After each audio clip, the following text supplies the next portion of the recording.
So this is our BDA. We are tackling topic number 3, where we are going to do the preparation of the financial statements. That's where we are. Preparation of financial statements 3.0. Now, if I look at this, yesterday, if you can recall what was done, we were able to look at April setting, part A of that question. You are told to do a trial balance without bringing in the adjustments or the omissions. That's what we did yesterday. From the trial balance, we were able to identify what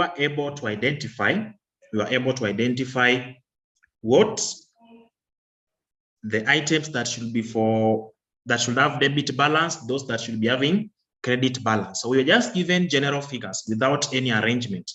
That is what was given to us. At least today you can see we have debit and credit. So it means we've already been given a trial balance. Yesterday we prepared a trial balance. So when we now come to this particular question today, all of us should be able to understand what a trial balance is. All of us should be able to understand what a trial balance is. But then we have additional information down here. I don't want to subject you to this additional information until we're able to understand or prepare these statements without any additional information.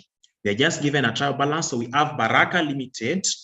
The following trial balance was extracted from the books of Baraka Limited as at 30th April 2022. So this is the trial balance of Baraka Limited, account, debit, credit. That's what they have mentioned there. So it is upon you to know that, is it that what is given to me, is it that whatever has been given to me is an asset? Is it a liability? Is it an expense? Is it a capital? Or is it a revenue? Is it a revenue or an income item? That's what we all need to understand. Once that is understood, then we can proceed to prepare the two statements that are required here. I want us to do this with these great people here. I want us to start with the profit or loss, which we normally call statement of comprehensive income. Statement of comprehensive income for the year ended 30th, is it 30th? 30th of April 2022. That is what we have. That is what we have, 30th of April 2022. So we have to know the name of the company, which is Baraka Limited.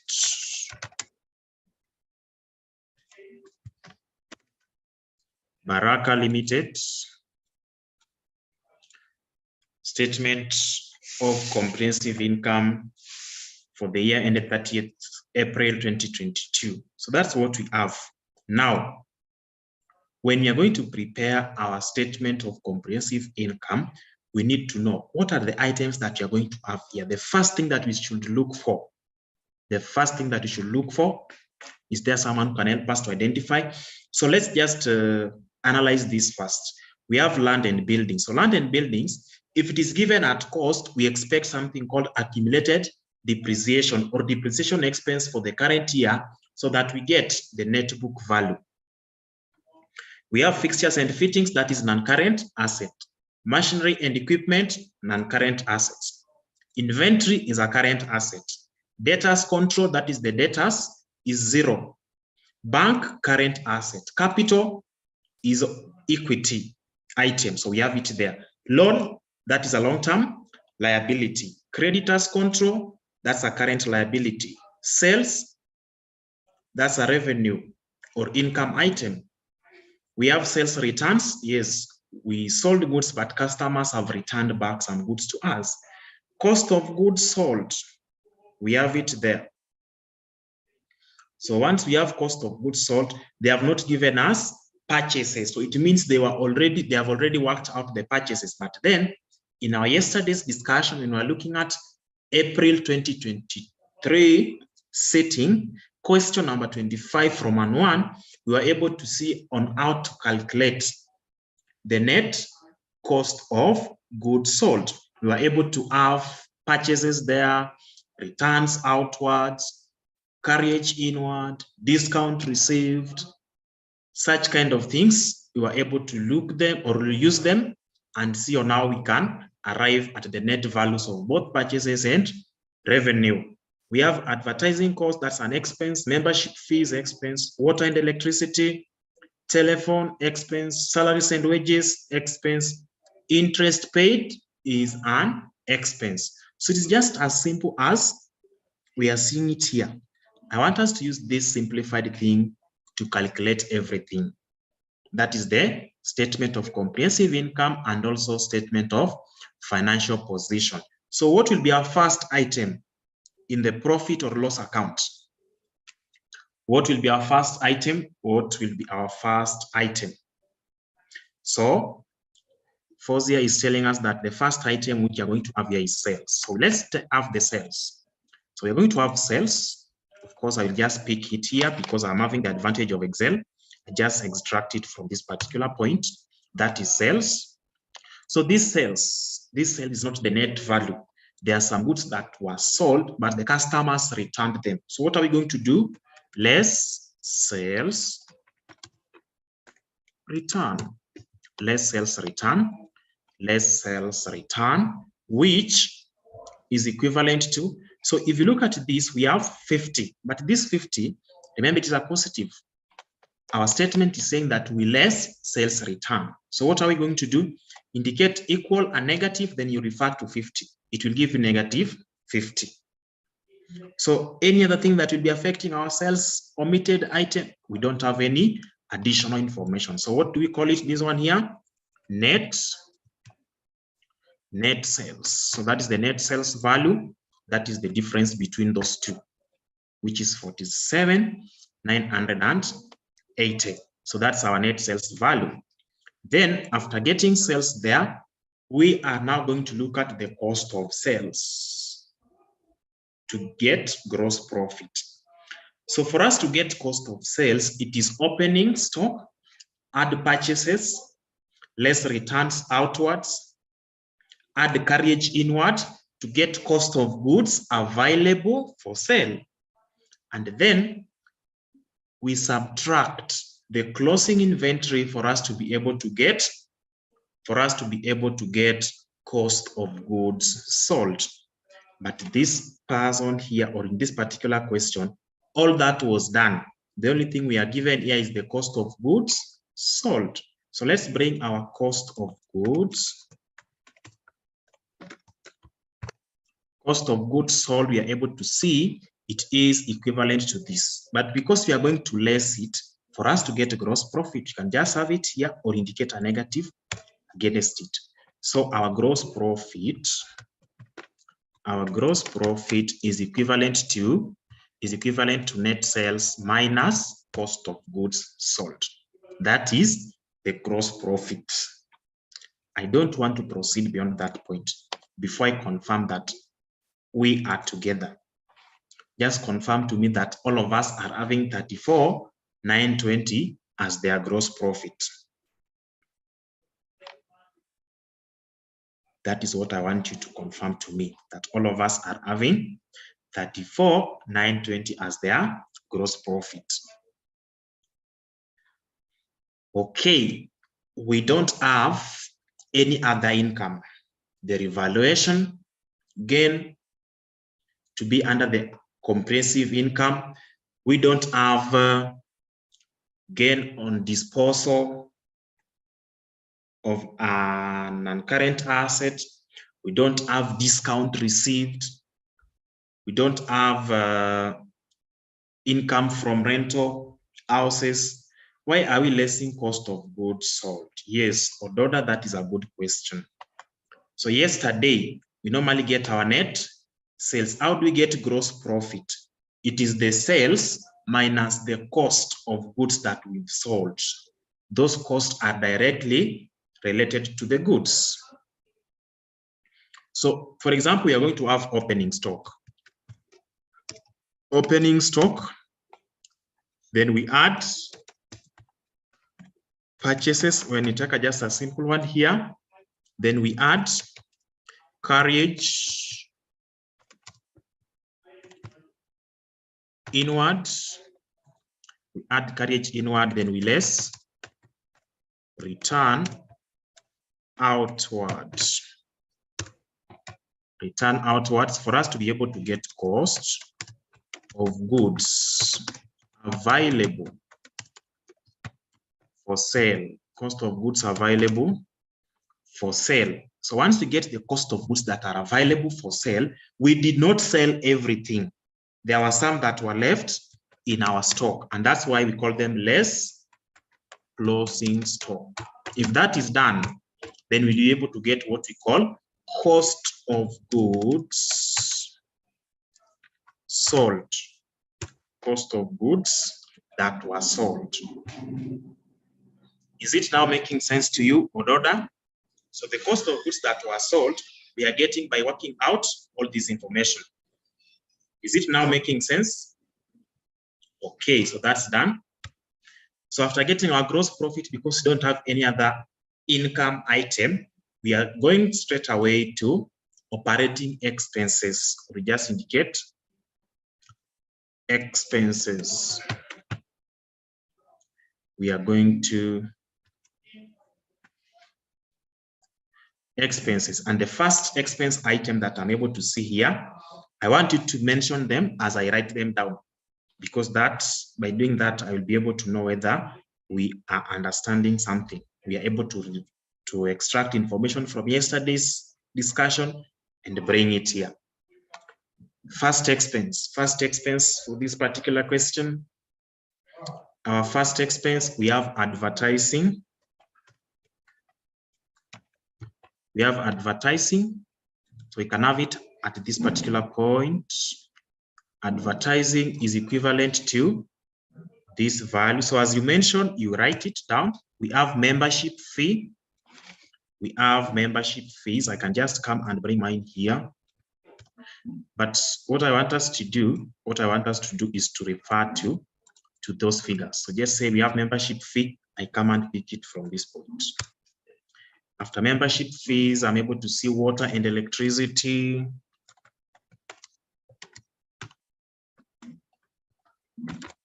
Water and electricity, what do we have there for water and electricity? That is it. We have telephone. Yes, thank you, Nick. We have telephone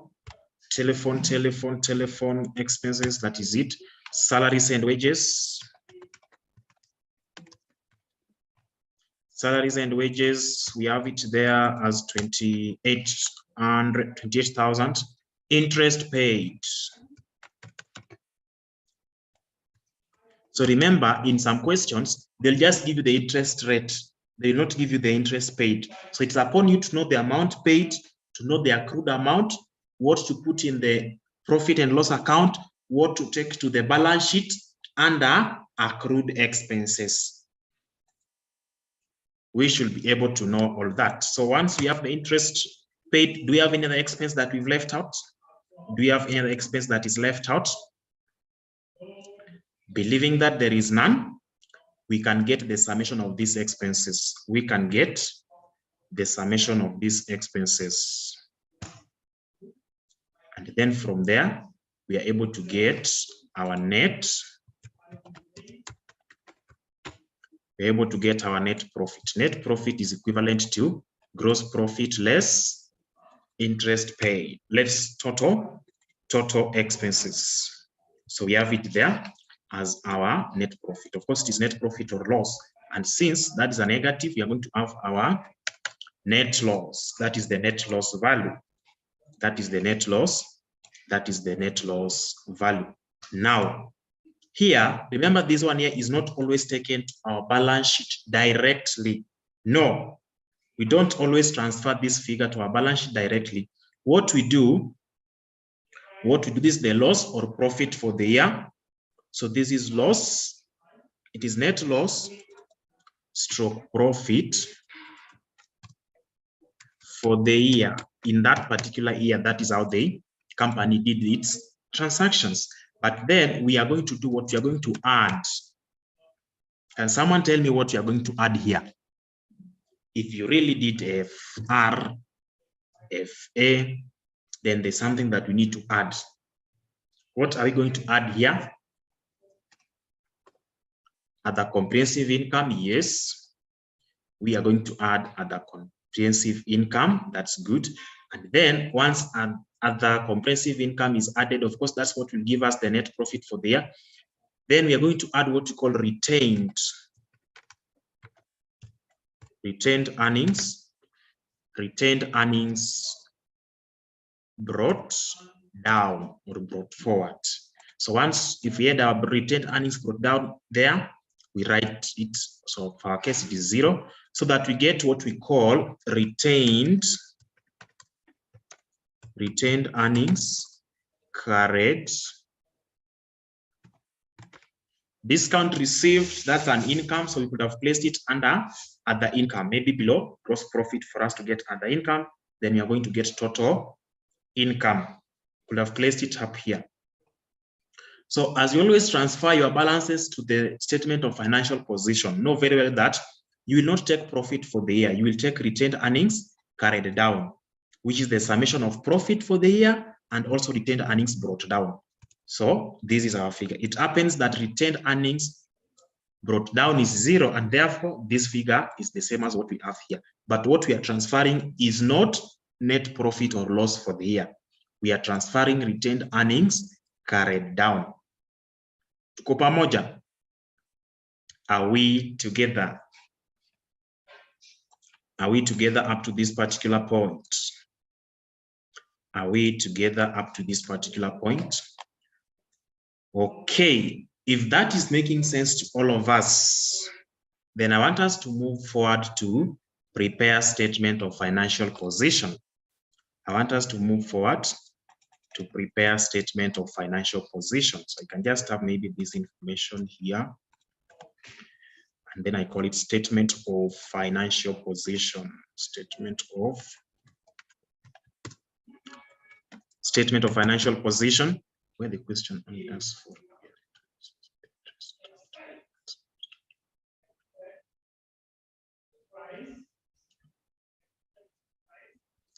Statement of equity.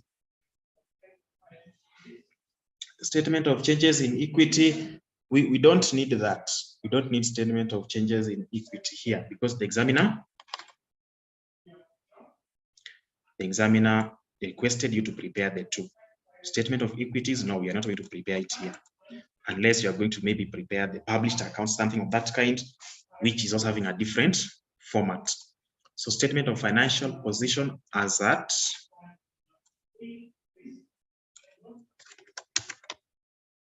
as at 30th April 2022. We are going to have our non-current assets, which you can call it PPE, but for your interest or for the benefit of everyone, our non-current assets are these 3 items. Those are the ones that I've been able to see. So just come here. That's the advantage of working with Excel. You don't need to write. Just come and copy. Once that is copied, you'll be able to see you have brought them here. So our non-current assets, the 3 of them, I just come and pick the values. I just come and refer to these values. They are following each other. They are following each other. So as a good person, I just come and autofill the 3. I'm done with the non-current assets. So I come to the total of these non-current assets, that is the summation. So we have total non-current assets. I have to come now to current.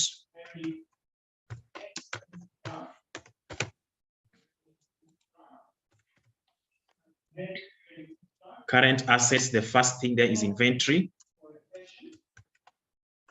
Inventory, I'm able to see we have debtors, which is 0, so there's no need of indicating it there. We have bank. We have, I think it is only bank that is there, and inventory.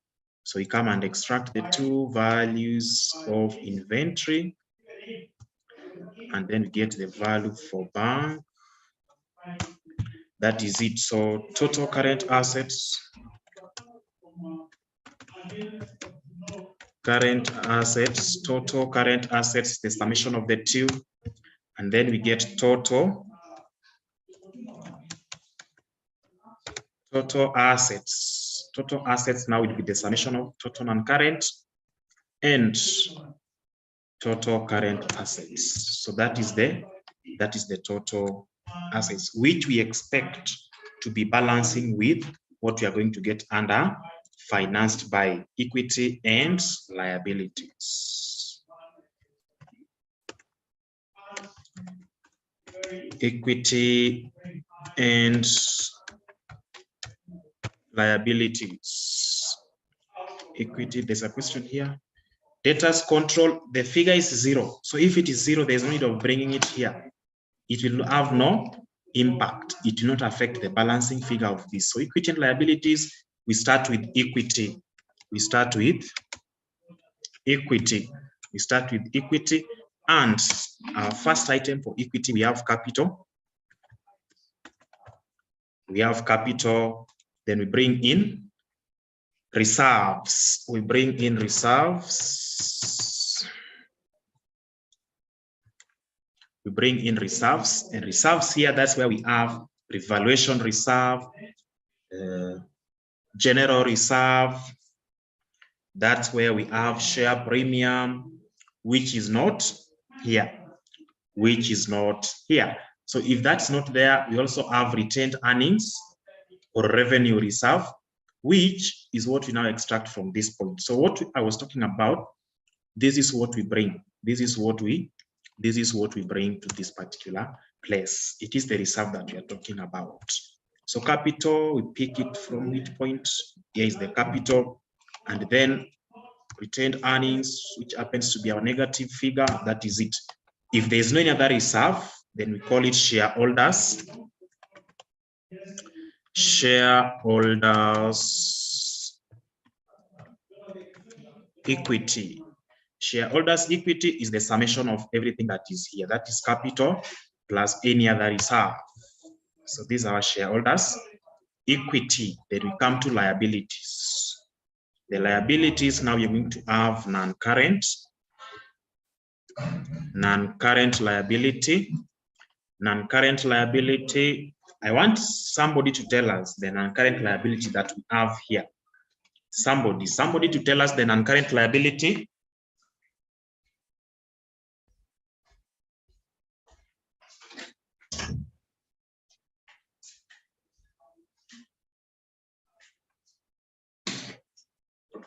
The non-current liability that you are able to see, even though it is not clear, but you can take it as non-current liability. Somebody to help us identify that. So this non-current liability, remember, we have been given loan there. So we are assuming that that is a long-term loan, though it is not clear. In some questions, it will be clear. They will tell you that this is the current or non-current liability. So for our case, we are going to pick the loan figure as a non-current liability, unless there is any credit control that is not non-current. That is going to fall under current liability. That one is going to fall under current. That one is going to fall under current liability. So under current liabilities, we pick the figure that we are being given by Fozia here, the item there. We have the first item there is credit control. Credit control, which is equivalent to 5670. Any other current liability? Any other current liability? Of course, accrued expenses could have been placed there. Accrued expenses could have been placed there. Do we have any other that is remaining? Do you have any that have skipped? I think we've captured all. So we can now go ahead to get interest paid. That was an expense. It was already paid. It was already paid. They indicated it is interest paid. So if it is paid, it only finds its way to statement of comprehensive income, not statement of financial position. So we are now able to get total liabilities. Total liabilities we are able to get. We just add our liabilities here. And then total equities and liabilities.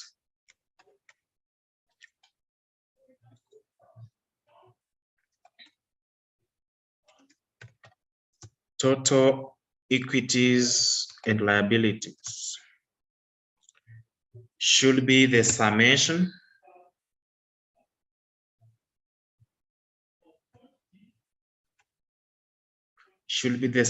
of total liabilities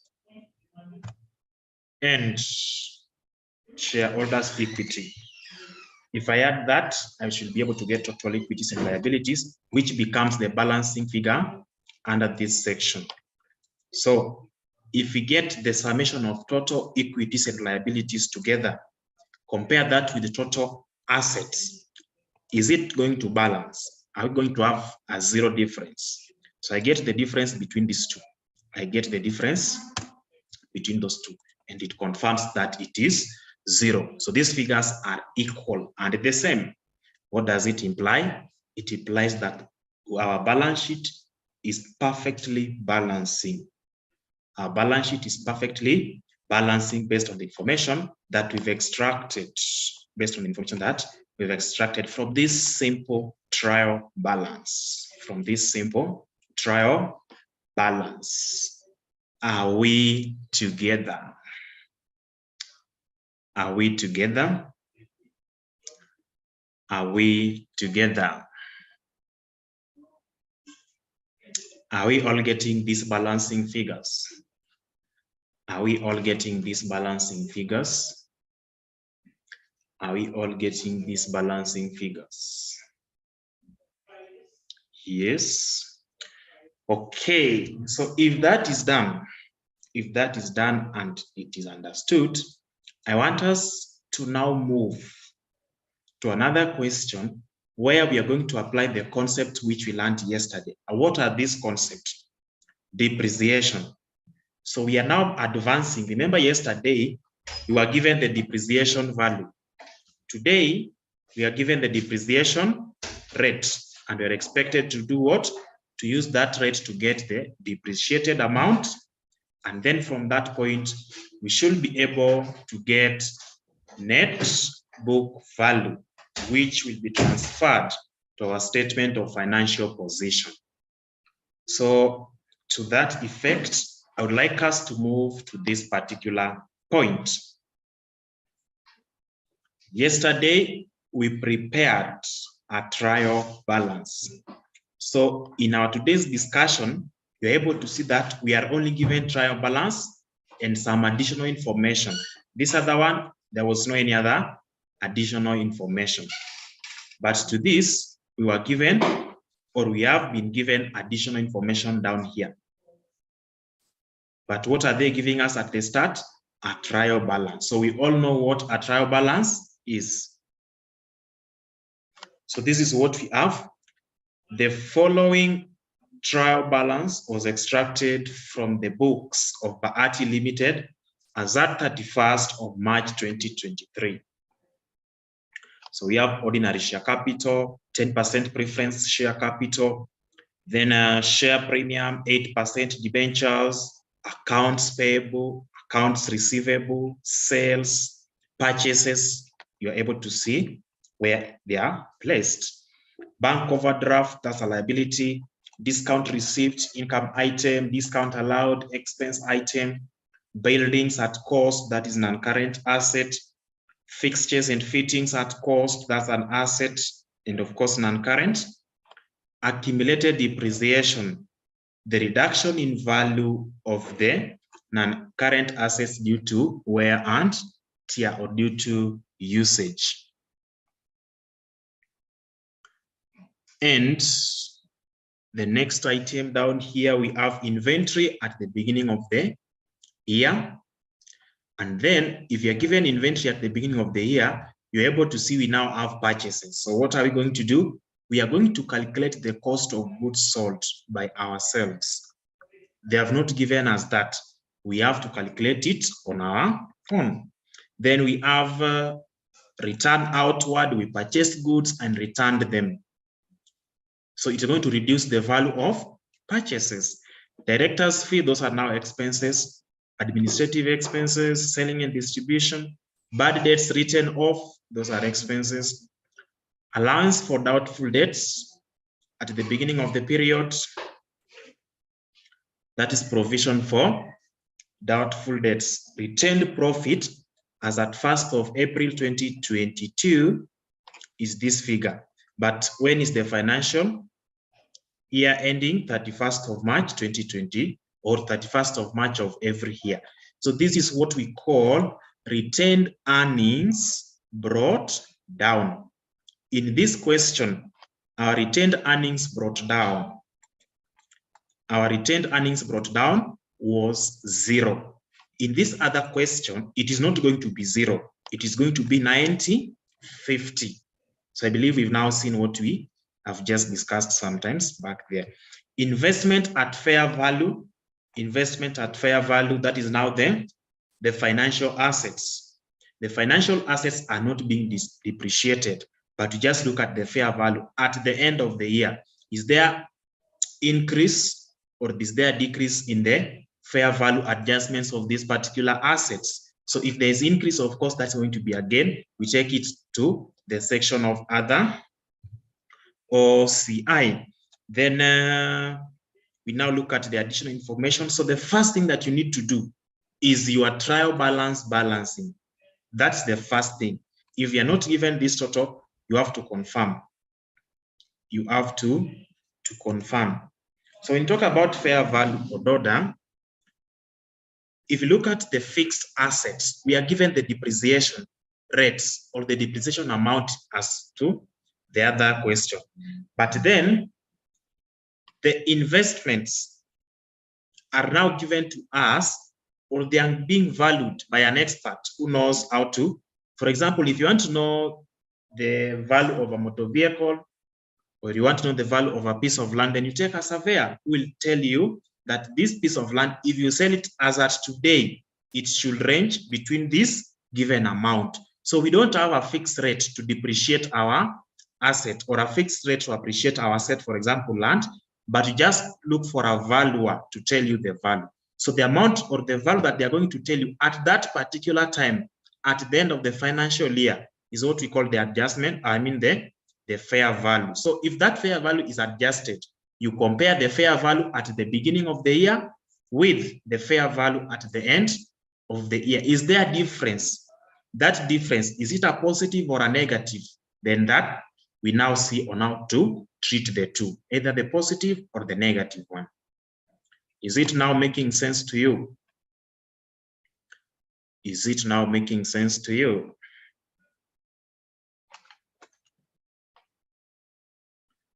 I believe so.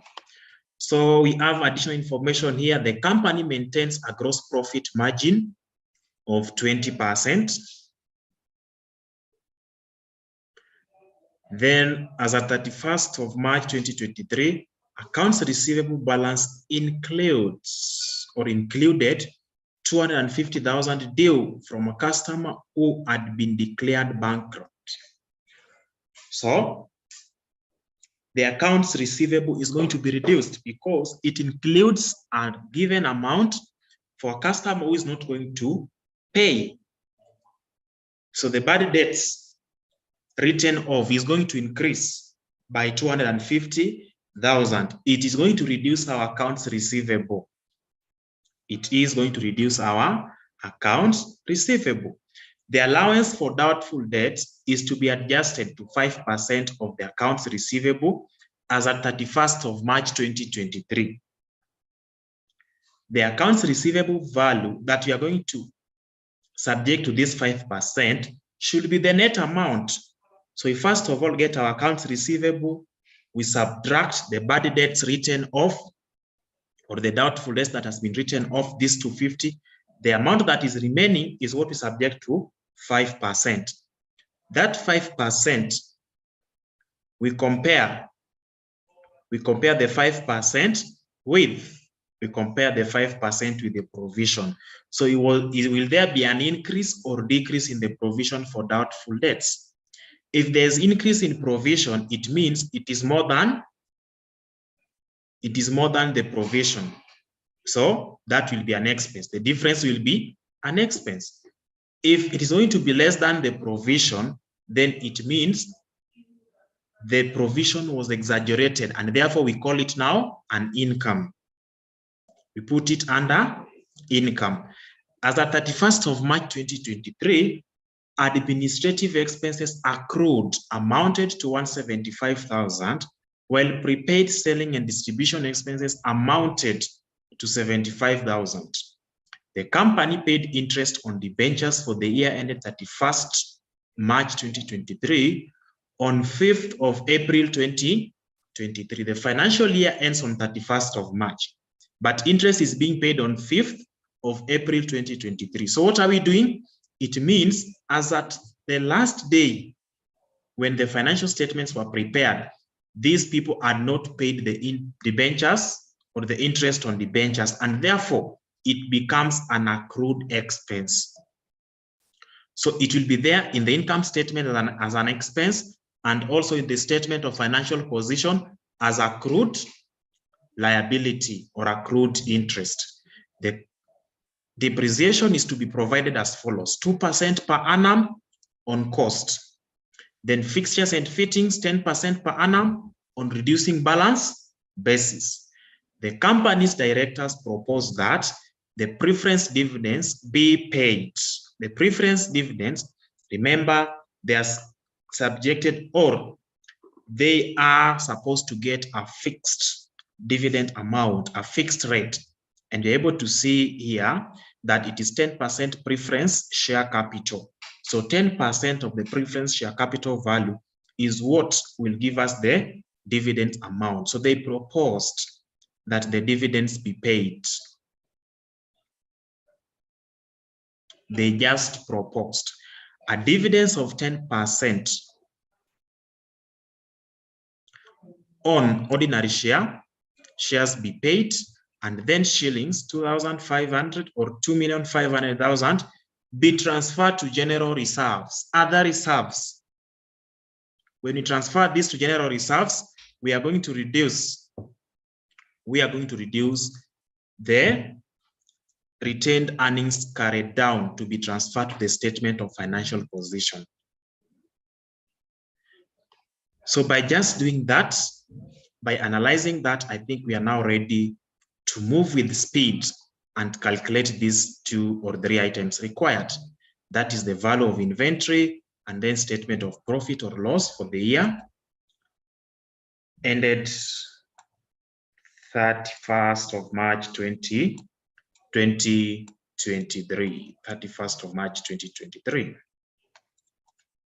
So let me just see if there's anything here. Do you have anything here to take care of? Do we have anything here to take care of?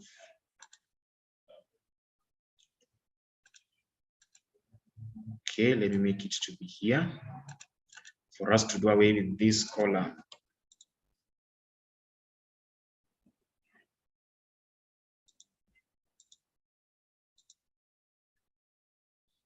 And they're the only things that are there. What if I take them to this side so that I have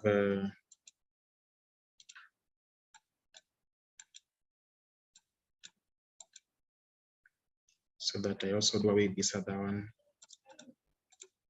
Let me do away with this other one here. Okay, so you can have it at that point. Let's now look at it from this particular point.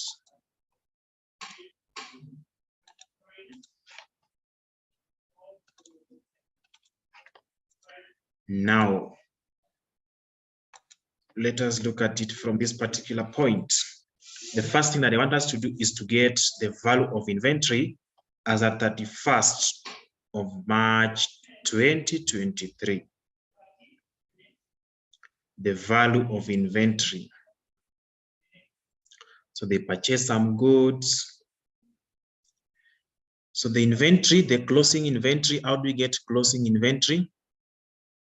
How do we get closing inventory? How do we get closing inventory?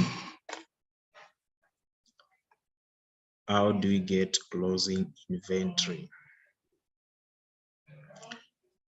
Which account are we going to prepare for us to be able to get the closing inventory?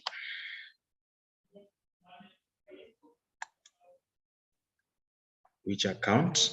So remember, they are not giving us the closing inventory, but then they are telling us that the company maintains a gross profit margin of 20%. The moment we see margin, profit margin, then it means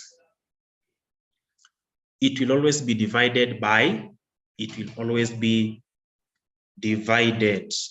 sales. Our denominator will always be sales. The moment you see the word margin, denominator will be sales. So this additional information, number one, is what will save you, or is what will help you to get the closing inventory value. So if you are in our yesterday's session, you will be able to tackle that. But I want us to take it from this direction. We normally have sales to start. So we have sales. Do we have sales, or how do they call it here? Sales revenue. It is the same thing. So we have sales there. We have sales there as 120,000. Then these sales, maybe there are some customers who returned goods. So do we have return inwards? Do we have return inwards or sales return? Do we have return inwards? Do we have return inwards in this particular question? Do we have? I think there is none. So after getting sales, we are going to move to cost of sales. We are going to move to cost of sales. And under cost of sales, we start with opening stock. We start with opening stock. We add purchases. These purchases here, maybe we might be having return outwards. Return outwards should be subtracted. If we have carriage inward, it should also be included there. But let me see if we have it in this particular question. Do we have carriage inward? No. So if there is no carriage inward, then these items here, opening, add purchases, less return outwards, will give us cost of goods available for sale. Cost of goods available for sale. Then we less closing stock. When we less closing stock, we are going to get cost of goods sold. We are going to get cost of goods. We are going to get cost of goods sold. So opening stock, do we have it? Do we have it, the opening stock in our question here? Inventory as at 1st of April 2022 is our opening stock. We add purchases. We add purchases. Do we have purchases here? Yes. Then we less return outwards. I can just indicate a negative there and pick my return outwards, which you are able to identify is here. And then we get cost of goods available for sale. So it is opening stock, add purchases, less returns outwards. So because I've indicated a negative, I just get the summation of this. And because these are negative, it will reduce that. Of course, this one here is 116,000 minus 2, I expect to have 114,000. That is the cost of goods available for sale. Then I less closing stock, which is X, to give me cost of goods available for sale. So cost of goods available for sale is equivalent to, cost of goods sold will be equivalent to cost of goods available for sale less closing stock. Less closing stock. So let's say I have 0 there for now to get just a value. That is it. That is the cost of goods sold. From there, when I get the difference, I'll get what we call gross profit. I'll get what we call gross profit.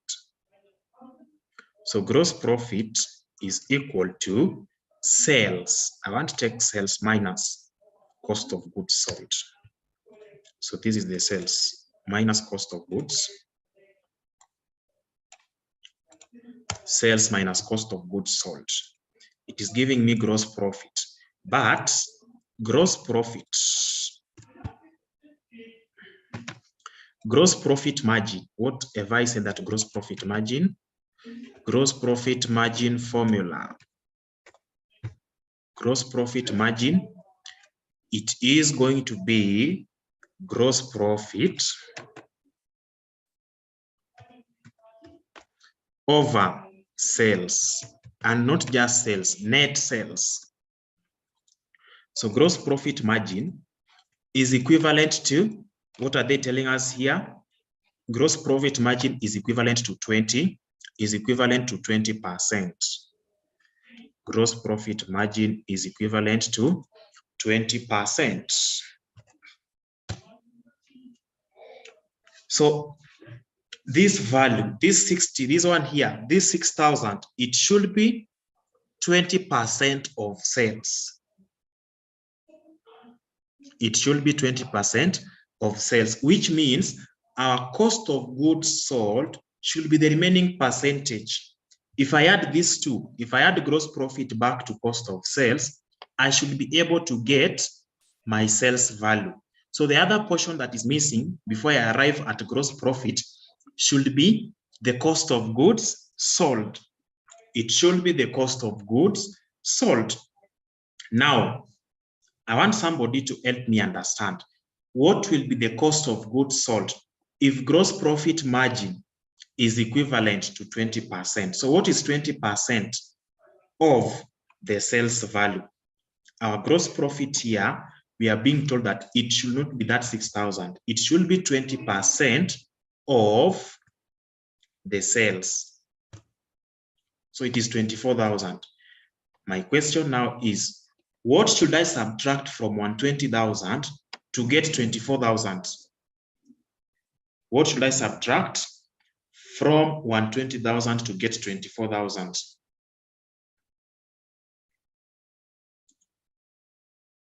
Are we still together?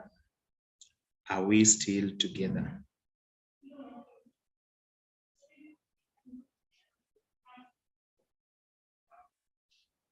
Okay. Sasa hapa watu wamepotea. We have sales. Let me make it simple.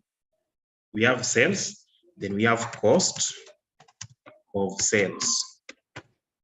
We have sales, then we have cost of sales. So our sales is 120,000. Our cost of sales is 80,000.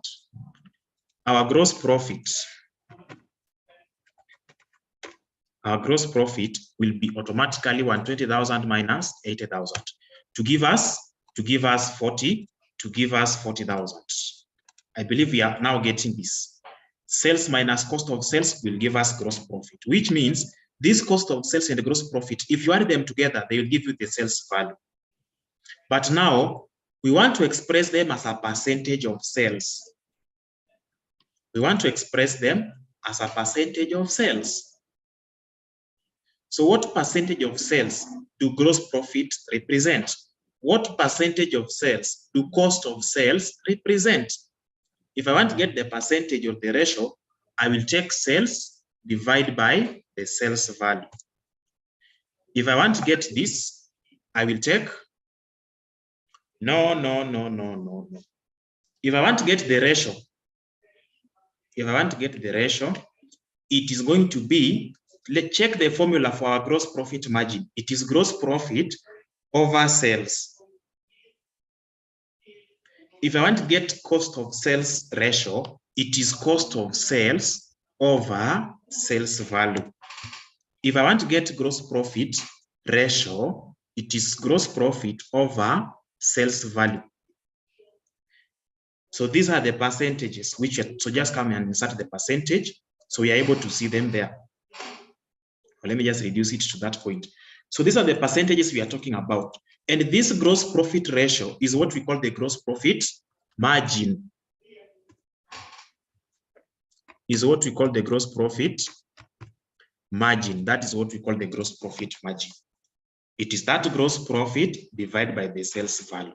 Now we do not know all these things. We do not know all these things. Well, the only thing we know is that, so let me do away with all this. We do not know anything there. We only have sales and we have gross profit margin.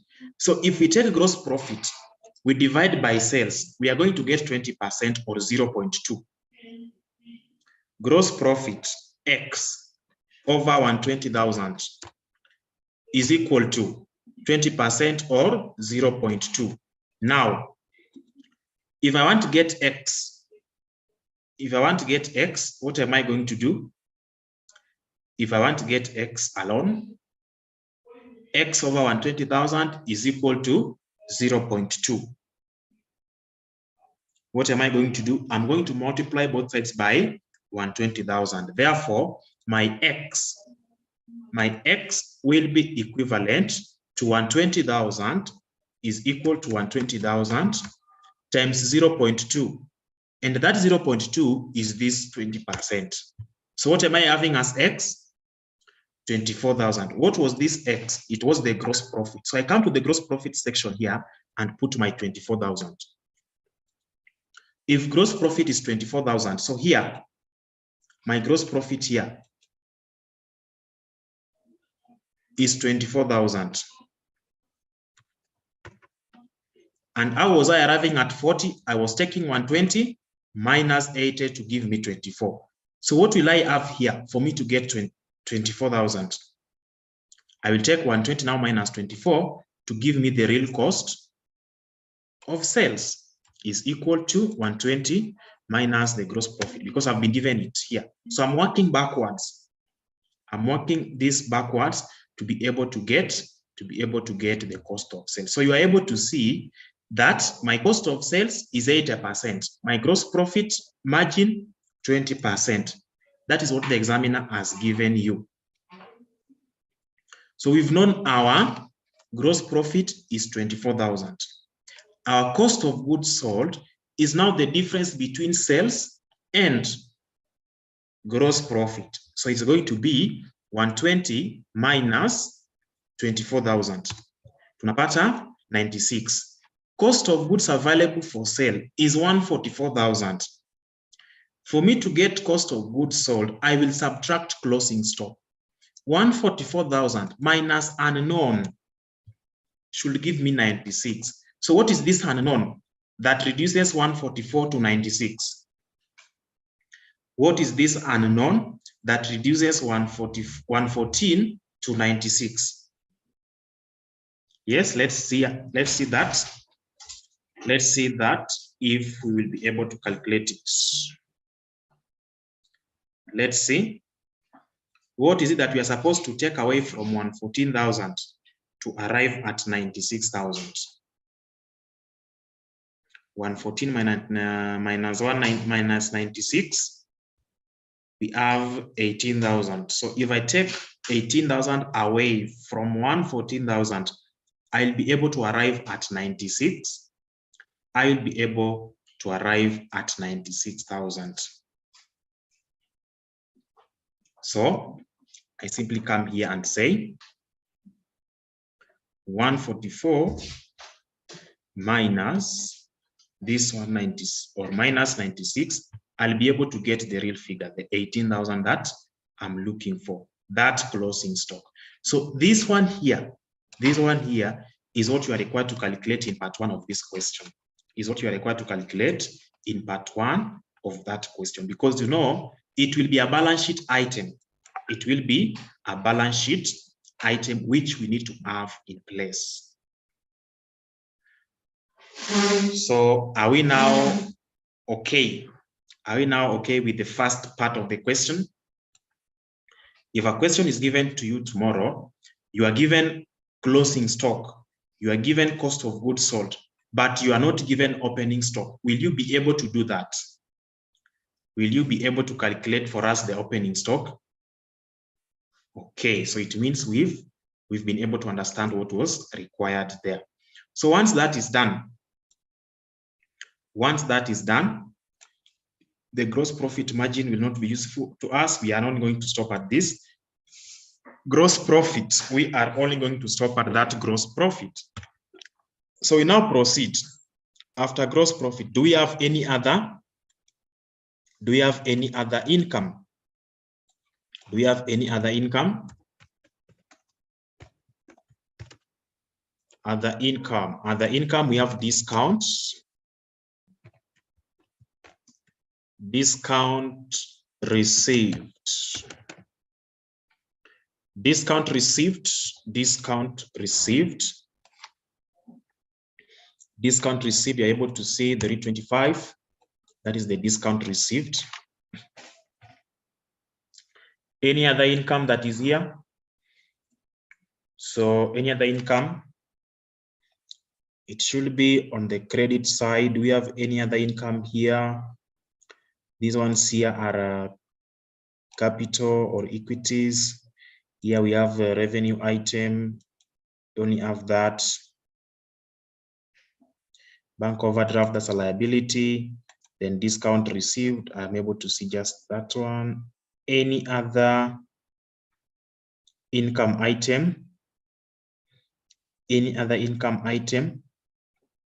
Maybe if you look at the provision, whether there was an increase or a decrease in provision, then you will be able to know that. So having done that, we can now go and deal with the workings down here, because once we are through with the workings, we'll be able to solve this question perfectly. So additional information number 2, as at 31st of March 2023, accounts receivable balance included 250,000 due from a customer who has been declared bankrupt. Another thing that we need to take care of, these 250,000, remember up here, they're putting it in thousands. So if you're going to subtract it from the accounts receivable here, you don't subtract 250,000, you subtract 250 from 8250. We subtract. So you can have T account or just do it directly. Whichever option you pick, you will still be able to calculate that. So I have, let me just do it down here. I have accounts receivable, accounts receivable, accounts receivable, accounts.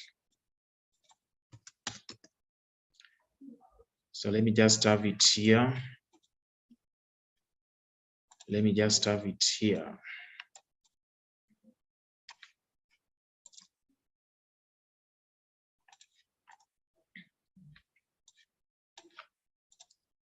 So these accounts receivable, that is an asset account. So do we have anything in the name of do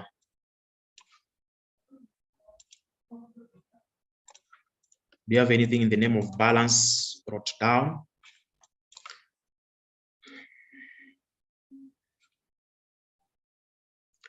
So balance brought down, let's say that is what is there. So just pick this figure that is given to us is equal to 8225.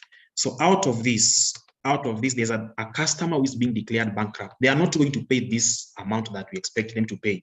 So are we going to reduce the account, or we are going to maintain it? The accounts receivable. The accounts receivable, we are expecting 82. 8250. We are expecting 8250, but someone has already given us signs that they are not going to pay it. Why? They have been declared bankrupt. So we are going to reduce it by 250,000. I mean 250. This 250, they are not going to pay us. We are writing it off. When we write it off, we take it to bad debts written off account. We take it to bad debts written off account as an expense.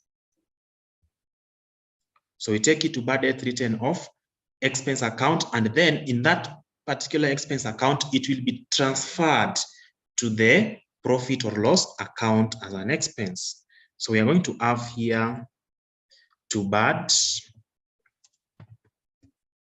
debts written off. We are going to take it to bad debts written off. Of what value? 250. So if we take it now there, they are giving themselves an allowance. So the provision for bad debts also reduces our account, the expected amount that we expect to receive. The provision for bad debts, provision or allowances for doubtful debts. So the provision here is to be adjusted to 5% of accounts receivable. So as at the last day, this is what they indicated, 8250, that is receivable. But then this amount included 250 that is going to be written off. Once that is taken away, we need to get net accounts receivable amount so that we take 5%. We know very well that generally 5% of these people will not pay as the amount. So this 5% should also be taken for us to get the real accounts receivable. Is it? So when we want to now take that, we are going to reduce our accounts receivable again by 5%. So provision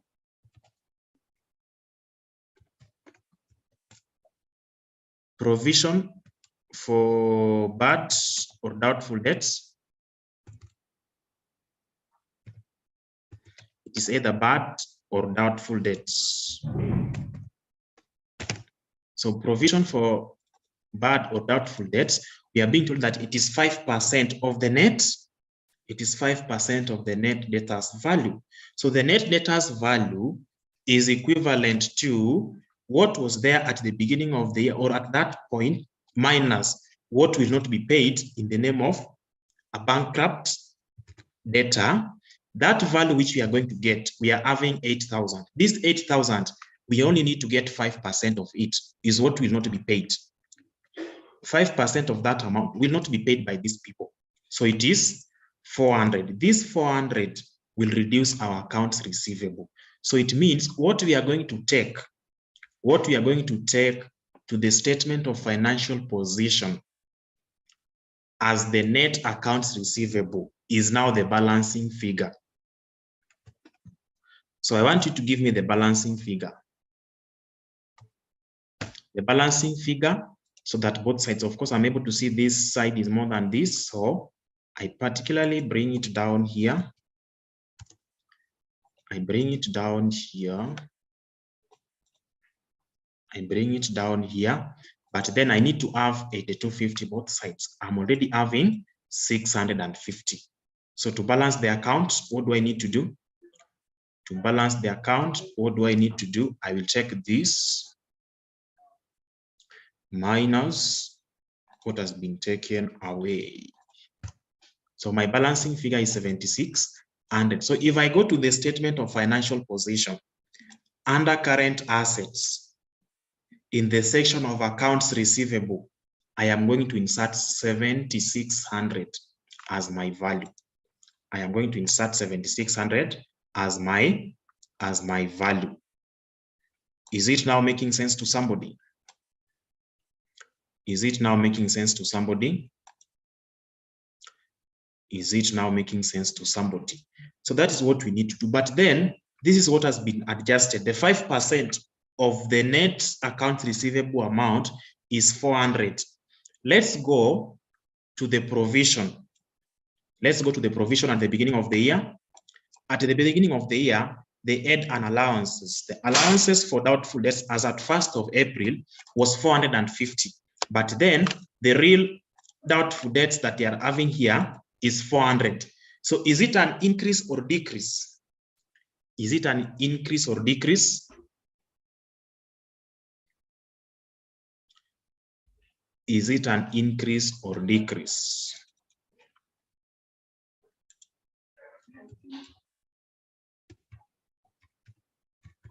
Provision.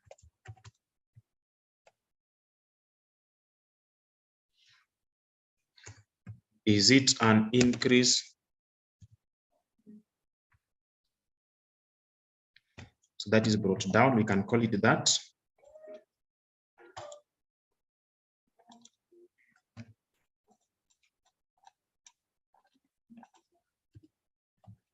So at the beginning, they provided 450. At the end, we are having 400. So what has happened? That is decrease in provision. Decrease in provision. Decrease in provision is now giving us what they provided. They expected, they anticipated that they are going to have what? 450 as bad debts. But then at the end of the year, they now realize that it is 400. So that is now decrease in provision. And that decrease in provision is an income. That decrease in provision is an income. It is an income. So they have received 50. They have received 50. So that's what we have. That's what we have here. Discount received, then decrease in provision.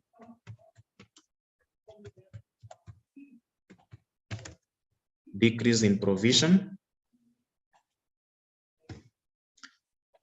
Decrease in provision for bad debts. We have 50, which is an income. Do we have any other income? Do we have any other income? Any other income item? I think there are only those ones, but maybe if there is any, we are going to see them as we move forward. So total income.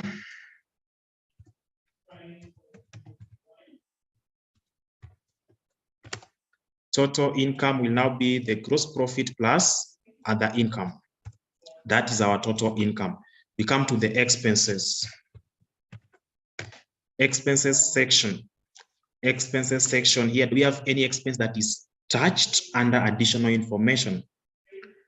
The first one that we are able to see is bad debts written off. The value of bad debts written off has increased. So what I want you to do to save on time as you work on these things, just look for the expenses. We have discount allowed, that's an expense. We just bring it here. We have director's fee, administrative, selling, bad debts written off. All those ones are expenses. We bring them down here. And any other that we are going to have. So we have been able to see, that the bad debts written off has increased due to this debtor was been declared bankrupt. The 250, you are able to see that we transferred it. We transferred it to bad debts written off account. And bad debts written off account, I think we were able to tackle that yesterday. We take this, we are crediting this account. So we are going to debit the bad debts written off account. And for us to balance that account, we transfer that balance to the profit and loss account. We transfer that to the profit and loss account to balance that account. So the bad debts written off, as we are going to deal with it up here, bad debts written off, we will simply take what we already have. We'll take what we already have at the beginning of the period, then we add to the 250, which has been increased in the current year. So we've now dealt with the bad debts written off of the customer who has been declared bankrupt. As at 31st of March 2023, administrative expenses accrued amounted to 175,000. So accruals, how are we going to treat the accruals? Administrative expenses have been accrued. The current year administrative expenses is 3650, but then there was some amount which was not paid in the previous year. Of what value? 175. So first of all, it increases the expense amount here for the admin, and then the accrued amount will be taken to the liability section, the current liabilities, accrued expenses. So we add to 175 to it.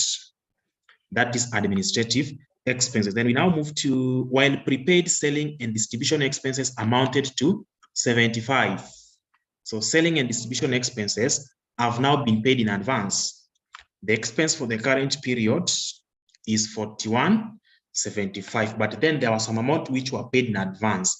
So it reduces our expense, and then we take it to the liability, to the current assets sections as prepayment. We take it to the current assets section as prepayment. So that is what we have been given about in additional information number 4. The company paid interest on the debentures for the year ended 31st March 2023 on 5th April 2023. So it means there's another thing that we are able to see here. Interest on debentures. Interest on debentures, what was the rate? It is accrued. So one, it will be an expense and then taken to current liabilities as an accrued expense. So debentures here, we are told that the debentures value is 8%. 8% is the interest rate of the debentures value, which is 2,500. So that entire interest is accrued. So this one will be also a liability. Then we have depreciation is to be provided as follows. So let's deal with this depreciation, and then we come to these other simple things that are down here. The depreciation, one is on reducing balance, another one is on cost. So those who are here yesterday, they're also able to see how we are going to deal with. They are able to see on how we deal with the depreciation. So let me just pick this one here. It will be our reference point. I come here. I have all of them. Let me just bring all of them down here. Let me bring all of them down here. So the first one will be land. Let me just pick the first asset, then we see what we're supposed to do. How many are they? We have buildings, fixtures, and fittings. There are only those two. So let's deal with buildings. Let's deal with buildings, then we see. Let's deal with buildings, then we see what we are talking about. Buildings, account, then accumulated depreciation. Accumulated depreciation. Then depreciation, depreciation expense account. So the assets, the building should have a balance brought down. Building accounts, remember the asset here, we are told depreciation is 2% per annum on cost. So if that's a straight line, it will remain constant. It is 2% on cost. It is a constant figure. So it means the value of this asset here, this building at cost is 22,500. It will remain constant all through. It will remain constant all through. So what I need to do is to indicate 22,500.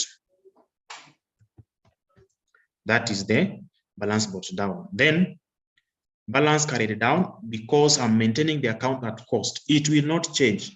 It will be like that for the lifespan of this particular asset. But then balance brought down at the beginning of the year of accumulated depreciation, we said yesterday that it should not be on the debit, but should be on the credit side. So balance brought down there. Balance brought down should be equal to what is given up here. Let's see.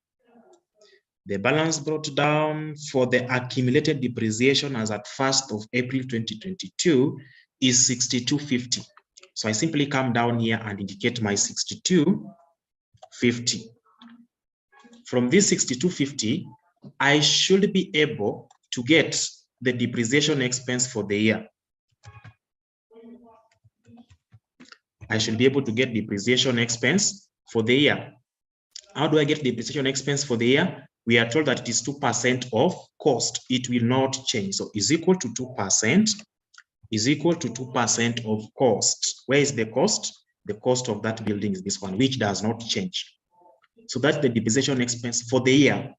So that when I want to get now balance carried down at the end of the year is equivalent to the balancing figure. That is the balancing figure of that. So my balance carried down of accumulated depreciation is 6,700. Then I will come to depreciation. Remember, where is it taking me to? Depreciation. So I come to depreciation account, balance brought down. It does not have balance brought down or carried down. I basically have it as whatever is coming from the accumulated depreciation account. They are bringing me a figure of 450. To balance this account, I transfer this to profit and loss or income statement, IS. I take it to IS. I take it to IS for this account to balance. When I take it to IS, then I'll be able to see my depreciation expense account is now balancing. I take it to IS. So when I come to income statement, this is what I'm looking for, which I need to put here under depreciation. So when I'm going to have depreciation, of course, I can combine these assets, depreciation expense. Depreciation expense, I'll be taking that value, but because I have two assets, I want to repeat this entire procedure for the other assets. I want to repeat this entire procedure for that other asset.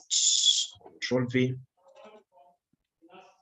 Let me have the other set here, but not going to be, it is not going to be building, but fixtures and fittings. Fixtures and fittings. Fixtures and fittings, accumulated depreciation, then depreciation expense. So the fixtures and fittings now is going to be different. We are being told that it is being depreciated on cost. I mean, on reducing balance basis, So what we need to have here, is that the depreciation will be reducing. The depreciation will be reducing the cost of this asset in the same account. So my balance brought down, or my cost of this asset, the cost. So we have cost is 6,000. Whatever has been depreciated is 1,400. It means I'm able to get the net book value. So I have 6,000, 1,400 is there, and then it is being depreciated at 10% per annum on reducing balance basis. So let me take the cost first. 6,000. 6,000.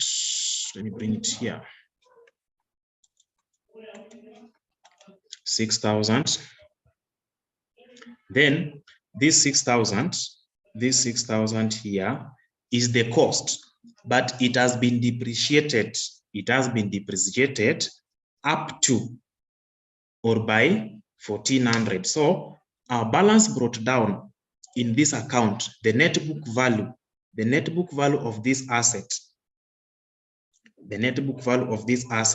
should be 6,000 minus 1,400. So that's the balance brought down in this asset account. So we maintain it at cost maybe at that point. And then when we come to accumulated depreciation, we've been able to see that we have 1,400.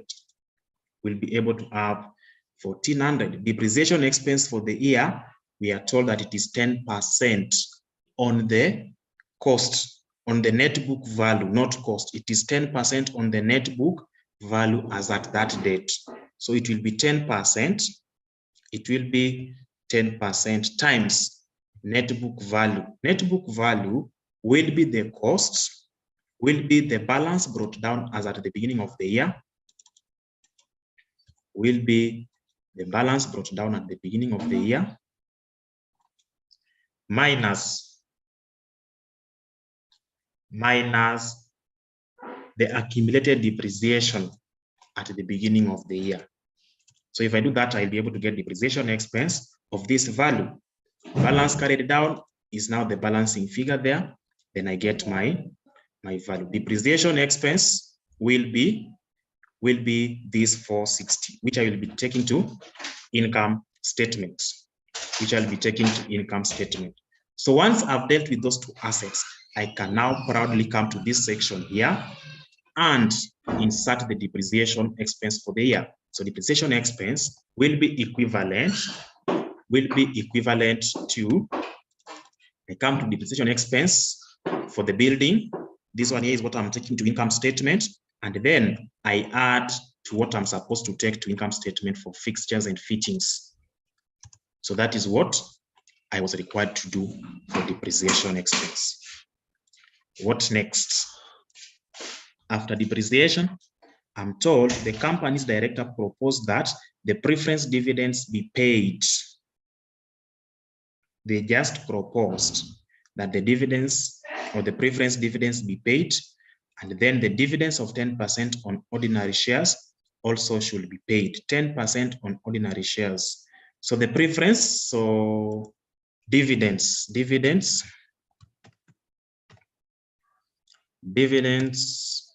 we can combine them for preference and ordinary. We can just combine them. So we are being told is equal to the preference shares. The preference shares is 10%. So the dividends is already given because that's a fixed rate, 10%. 10% of the preference shares value. Then that we are going to add to what have we been told about this one here?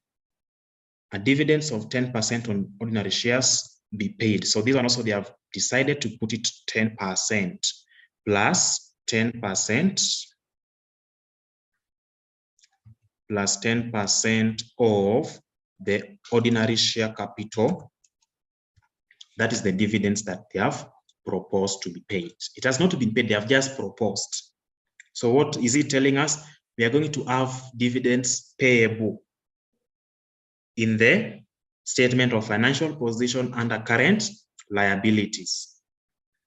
After the dividends, what are we having again here? This one here to be transferred to general reserves. So this one here will basically reduce. This one here will basically reduce what we have down there. Then there's nothing that is remaining there. So we can now have all these expenses adjusted. So the total expenses,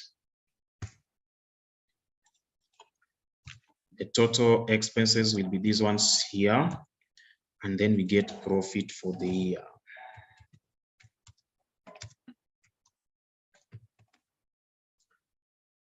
Profit for the year is the difference between total income less the expenses. That is profit for the year. Then we have retained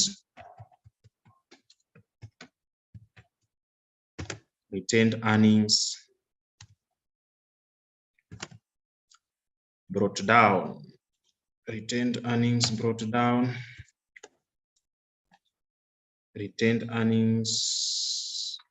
brought down. We edit, it was given to us somewhere here. Retained earnings brought down. This is it. so that we have our retained earnings carried down.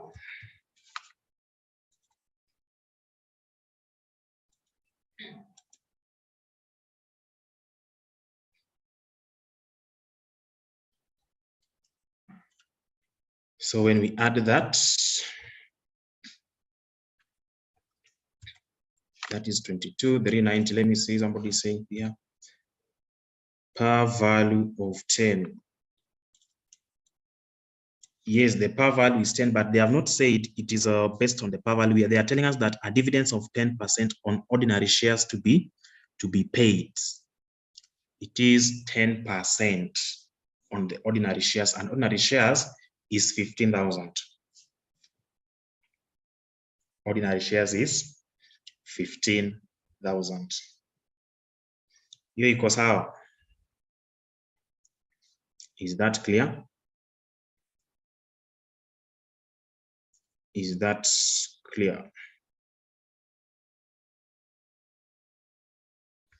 Okay, so there's something here. There's something here that we also need to look at up here. There's something that we need to look at up here. This transfer to general reserve. So if you're not going to include it here, it means you should have a statement of changes in equity somewhere to take care of that. And if you do that, it means dividends should not also be placed here. But because we've placed our dividends there, before we get to the retained earnings carried down, we can reduce it. We can reduce it by taking now the transfer to general reserves. We can put the transfer to general reserves here. If you're not going to prepare the statement of changes in equity to give us the net values, because whatever is being transferred to general reserves, reduces our retained earnings. It reduces the value of retained earnings. So we can have our dividends there, but transfer to general reserve is not an expense. Transfer to general reserves is not an expense. So we can just have it here after the profit for the year. We have general reserve. We can have general reserve of 2,500. Of course, it reduces the profit for the year that we're going to transfer there. So what we can do is basically indicate a negative there. Then we'll take good care of this value here. So once that is done, we can now move very fast to prepare our statement of financial position. But time cannot allow us. So what should we do? Can I leave you with the remaining parts? You try doing it until Monday. Can I leave you with the remaining parts? Statement of financial position. So we cannot go beyond this hour. I just want you to go and try doing the remaining part. Of course, it is very simple. What you need to keep in mind is the prepayments that we add here, is the accrual which we add here. This interest on debentures was not paid, so it is a liability.